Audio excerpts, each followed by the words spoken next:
anyone who is feeling like they are broken right now, like they can't get themselves out of it, because believe me, it can be so crippling to even try to get out of bed, try to like get a shower.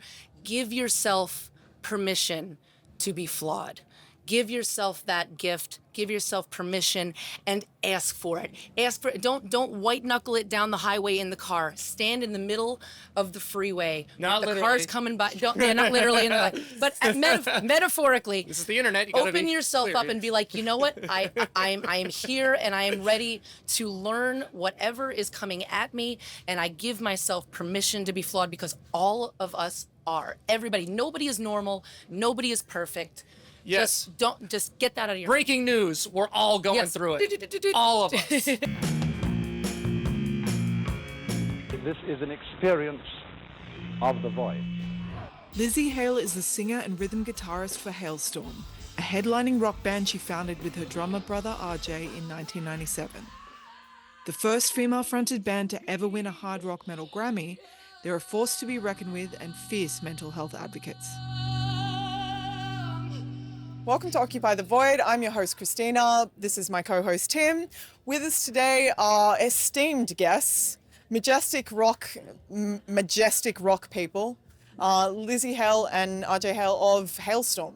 Ooh, we're majestic. Did you hear that? That was a lot of I hails love in it. that I love it. sentence. Yeah, you're getting the hail side of storm right now. So yeah, be It's prepared. important. Yeah. So, what do you think is missing from the like? You did a really great campaign called "Raise Your Horns" and a great song, and invited people to thanks. share their stories and stuff.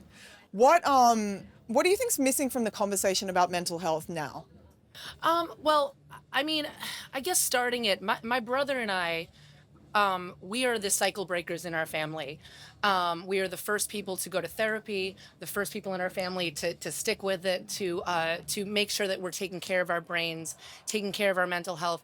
So it's been very important to us to really break the stigma of it all, because we grew up in, our entire family was like, I remember being at the dinner table at Christmas with all of our family around, and there was always someone like, oh, did you hear about Aunt Janet? She has to go to a therapist. I guess she can't handle the divorce on her own. So it's like all of that has kind of been shed with this generation. So we're really encouraged to just keep talking about it and talk about how it's normal for everyone to go through all of this, and we go through waves.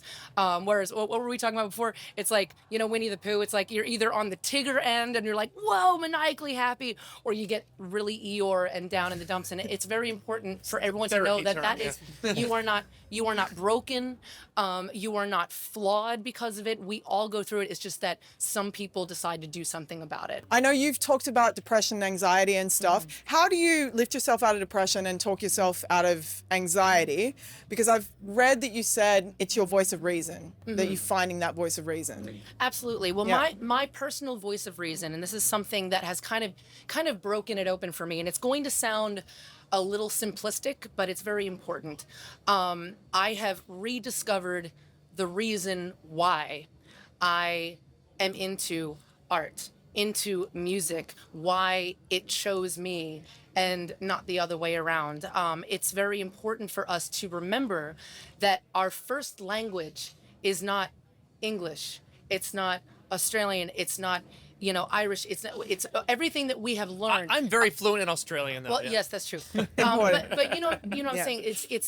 What we are trying to do through art is trying to translate our first language, which is magic. We are all born with this amazing gift. Everybody is born with something that is not of this world.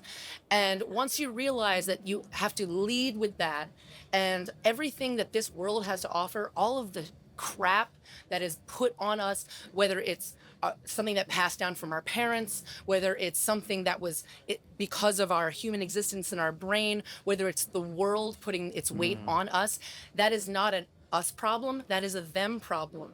And so what we really need to come down to is the core, that we are all born with this power.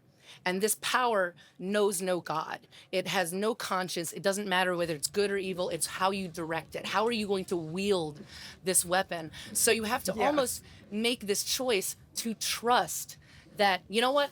All of the hard shit that we've had to go through, the universe has not taken us out yet. And so you kind of have to trust that first language. And for me, it is so healing to get into some type of art. That is how you bridge the gap between the earthly pleasures, which is drinking, smoking, drugs, all these things that we're trying to like numb everything. But what we don't realize is that by doing that, you don't just numb the bad feelings, you're numbing the magic, you're numbing the good feelings. So immersing yourself in, I don't care if it's finger painting, I don't care if it's photography, I don't care if it's just, hey, I'm gonna look at that tree and write down all of the colors I see. I don't care what it is. You have to find that little separation from this world. And then you get to call that power yours. And that is something that no one can take away from you. And it will literally scrape you off that bottom when you need it to. I don't think anyone has explained it better. I think knowing, I do feel like everyone has exactly what you said. Everyone has a gift that they've received. And when we numb it, as you said, we don't hear the inner voice. And how as an artist, your inner voice, has it gotten louder? And because raise your horns means to exalt yourself, you've said, right? To speak highly of yourself is sometimes the biggest challenge. And I think that's being disconnected from the magic. How have you changed your relationship with your inner voice? And how is it, how has it changed? I think for me, I've separated these two sides of myself. So I have my inner child who just wants to finger paint and make a mess on the carpet and just, we can talk about farts if we want to, I don't care. So a lot of what I do when I get, a very specific example, I just wrote a song a couple weeks ago called 1,000 Tiny Cuts, which is actually a very stingy, very depressive song about some emotional abuse that I was put under as a child. And by writing that and getting through it, what I did was I took the trash that somebody left me and I made it into something beautiful. And ironically, the next day, I took that same person out for their birthday. Wow. To dinner and a movie. And I had the best time because through that, I was able to say, okay, I can see you now for who you are, not for what you did for me. And for what you left me, I turned this into something beautiful. So almost as just something for people that can do this at home, when you're in this dark spot, I don't care whether it rhymes, don't try to write a song, don't try to write poetry. Say, okay, the whatever you want to call it, God, the universe, anything, it has given me an opportunity. I'm in this position for a reason. How am I going to use this garbage and make it into something beautiful? And then what happens in your mind is that you're like, oh, I've gotten through something. I've figured something out in my soul. Yeah. And then it lifts you a little bit out of that cloud. Yeah. And sometimes you do have to give yourself a pep talk. Like for me, Back from the Dead was all about that. We had just gotten over COVID. I didn't know who I was anymore. Definitely a different person than I ever was now before then. But you have to sometimes be like, you know what? Look at all these things that I've done. Look at the hard stuff that I've gotten through. Yeah. So that means I can get through this next hard thing. Yeah. Sorry, Arejay, I'm just totally bogarting you. We just had to have a moment then. We had a moment. That perspective. Yeah. From that angle, yeah. I think Christina, you mentioned the word before, disconnect, and I think the really interesting when you're talking about that magic that we have, that inner self. I think in modern society there is such a disconnection to that, and it gets covered up, and sometimes people are numbing, like you said, the good and the bad. But when there's that disconnection, that authentic version of yourself, that pure version of yourself, and these sort of ideas go back, so far, just really don't come through. But I'm curious, like with your experience, we'll cut to Arejay now. Is if in your experience if there has been times where it's been harder to connect into that kind of essence of who you are as people, because when you talk now, Lzzy, you can feel kind of the fire and the essence in the way that you talk. But I'm curious if there's been times where that hasn't been there as much for the two of you. I mean, Arejay knows. Arejay actually was the one that introduced me to therapy. He went first. Yeah. And I was in a very, very dark spot in my life a couple of years ago where I didn't believe in myself anymore. I was trying to live up to this avatar that I've created in Halestorm that I really didn't think was me anymore, but I have to live up to it. And then there's this part of me that's like, is still not Lzzy Hale, the rock star, but I'm Elizabeth May Hale the fourth, living on a 20-acre farm in the middle of Pennsylvania. And who is that person? And so it is very hard, but thankfully I had someone that was willing to listen to me and not judge me and not say, oh, you will just fix yourself. Well, why are you so sad? Your life is so great. I think that's so important to surround yourself with people that will listen to you, even if what you're saying doesn't make sense to them. And letting someone be there for you is a gift. And I think so much of like us losing people and suicide, I know you guys went through with the lead singer of Huntress and all that kind of stuff, and so many people, is people not realizing that to ask for help is a gift to the other person. Yes. Yeah. Everybody wants you to. And that was my guys with me. They're like, we're here. We've seen you at your best. We've seen you at your worst. We want to help you. And my whole life, I've been like, I can't be that person that's depressed. I can't be that person. I am the person that's supposed to be the strong one. And they are so wonderful to let me be that and help guide me. So sorry. Yeah. Okay. Well, we do this all the time. I find it, I kind of find it fascinating. I kind of look at you as this interesting perspective when it comes to mental health, because you're where you are on the, I guess, spectrum, if you will, of mental health is at the point where you're approaching it from a like, how can I get myself out of this hole, out of this situation on my own. I approach therapy, and I think this is a healthy mentality to go into it, because I just approach it as a psychology nerd, because I'm so fascinated by neuroscience and psychology and all these things. I found that since I've thrown myself down these rabbit holes and tried to educate myself, my happiness comes from knowledge and from learning. So I approach therapy as a, look, this is what I'm feeling. Why is this? What's the reason? And once I figured out what was causing what, or what was triggering in my mind that was creating this type of turmoil, or because I was also diagnosed with depression and anxiety, but not to the point where I needed medication. I just needed to make life changes. I was in a, when I had a really long-term relationship that was just on the rocks, and it ended. And when it did end, it was a weird cross feeling of relief and sadness at the same time. And you can feel both those things at the same time. But I found that the most comforting thing for me to do was, instead of try to just push it out of my mind and forget about it, was to actually dive in and learn why these things were happening, what certain mental conditions were causing this type of outcome. And that was actually really comforting for me. That was actually really great for me to learn to what to look for when I move on into the next stage, next chapter of my life.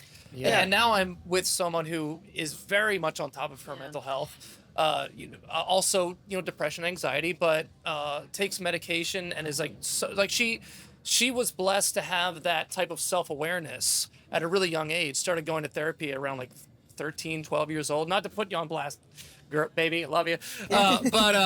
But she's very open about it too. She's very, very on top of her. And once and with that knowledge, I know you've talked to me about this before. We just had this conversation. You realize, oh, I'm not broke. It's not me. No. It's like what did you say to me? You're like, hey, we go to the dentist to figure out our teeth problems. We go to the physical doctor to make sure everything's working right. This is just going to the doctor for your brain and being like, hey, it's okay to have these thoughts. But when you do, here's some tools in your tool belt. It should be more widely available and more regularly used. It's spiritual. It's a spiritual experience. You go to the physical doctor, you also go to the mental doctor just to make sure everything's in check. I just quickly, I just want to say your love online with your partner is beautiful. Thanks. It's inspiring to see. That has greatly improved my life, because she's so good at handling my travel, and traveling can be grueling, but knowing that I have something solid that found that rock in my life has greatly improved my mental health. And those lifestyle changes, like you, not drinking. Well, for you, not drinking at all. I don't drink. For me, not drinking as much, but also staying physically fit, and all those things have greatly improved. But I also want to promote that there shouldn't be any stigma behind seeking out medication as well, because there's so many we've made so many incredible advances. You can Yes. find the right one. Just be sensitive to yourself and your surroundings and your own mentality when you're troubleshooting and experimenting with what's the right thing for you. I took 8 different medications to find the ones I had. And, Yeah, and yeah, I'm now the most high functioning person my therapist works with. Yeah, And she's like, yeah. dude, I call her my high priestess of the Shadow Council. And I think it's tribal. We go to her, we consult, we learn. Yeah, that's the thing. There's no It's like one, an elder. It's like an elder Yeah. in spiritual, in like tribal practice. There's no one size fits all. It will require a lot of troubleshooting and shooting out a bunch of, and it'll be a long journey, but eventually you'll find the one that fits you personally. Yeah, and the thing, you talk about that stigma, and I think what's really important as well to press on people is that it's not your fault. Like these sort of things, the different things that scenarios we come into with depression, anxiety, whatever it is, you know, we obviously born with certain tendencies. You know, you kind of intimated before about like generational trauma and stuff like that, try to break that cycle.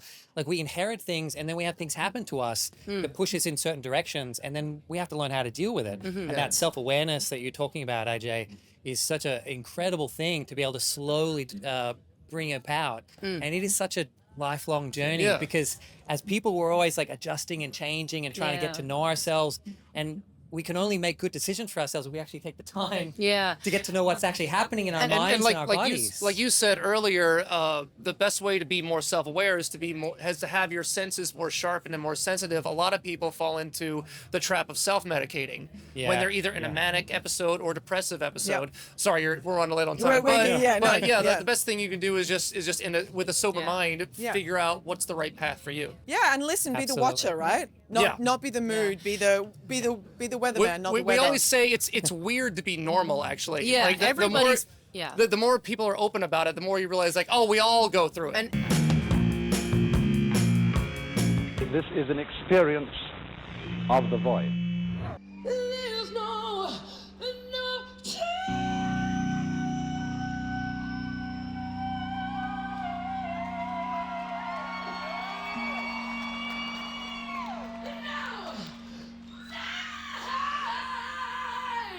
to be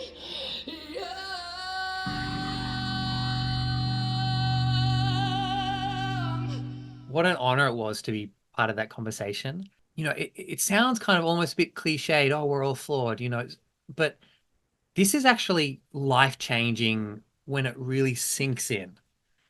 Because for a lot of people, we spend a lot of our lives concerned about how we compare to everybody else and being concerned that maybe we're flawed in a way that is maybe less fixable or more broken than other people.